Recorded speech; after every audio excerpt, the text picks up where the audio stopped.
এই যে এখন চিরা ভাজি করছি তেল দিয়া। তো এই যে দেখতেছো তেল কিছু ভাজিয়া নিছি, আরও এই যে কিছু ভাজছি, এই যে আরও সব তেল দিয়া। এখন আরও ভাজবো। পাঁপড় ভাজিয়া রাখছি, কিছু বাদাম ভাজিয়া রাখছি, সব একসাথে মিক্সচার করে করুন। তো তারা আমার মেয়ে, টম, ওর বাবা সবাই একবার খেয়ে নিছে। তো আমি ভাজতেছি এখন এটিরে, ভাজিয়া পরে সব একসাথে মিলাম। এই দেখো কয়টা কারি পাতা ধুয়ে আনিছি, তো এইটিও ভাজুম এখন। এটার মধ্যে দেওয়ার জন্য চিরা ভাজিতে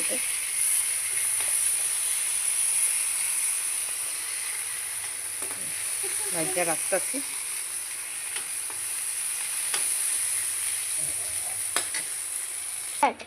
একটু গুঁড়া মরিচ দেবো এটাতে, এই যে সামান্য একটু ঝাল ঝাল লাগবো। ওইটা বানাইয়া রাখতেছি, খাওয়ার টাইমে ফট করে খাওয়া এইগুলো বানাইয়া খাওয়া। টক সুপার যে পাঁপড়টাও ভেঙে রাখি। আর অনেক কিছু বিট লবণ থাকলে বিট লবণ দেওয়া যায়, আমার বিট লবণটা নাই, এই জায়গায় লবণটা দিই না।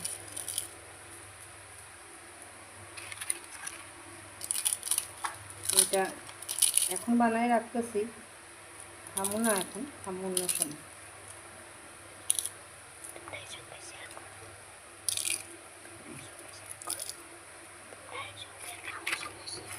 খাওয়ার সময় আবার দেখাবো।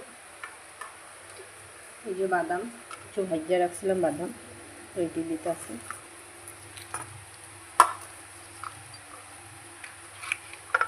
সব একসাথে দিয়ে রেখে দিতেছি। আর কিছু পাঁপড় বেশি ভাজছি আমি রাত্রে খাওয়ার জন্য, এতটা দিন না।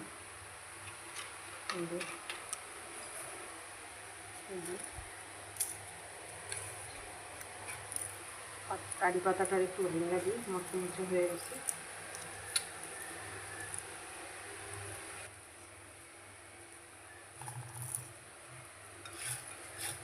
মাইখা রেখা দিই।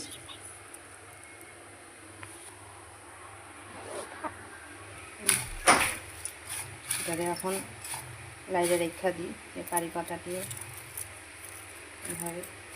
এটা খাইতে কিন্তু অনেক টেস্ট, অনেক টেস্ট। আমি আগেও একবার খাইছি, তখন আমি দেখাই নাই, তো আজকে বানাইছি যখন করি না একটু দেখাই। খুব টেস্ট লাগে। চিরাগুলো একদম তেলের মধ্যে ভাজিয়ে নিছি, শুকনাও ভাজা যায়, তো এটা একটু টেস্ট বেশি, শুকনোটা কম টেস্ট। তো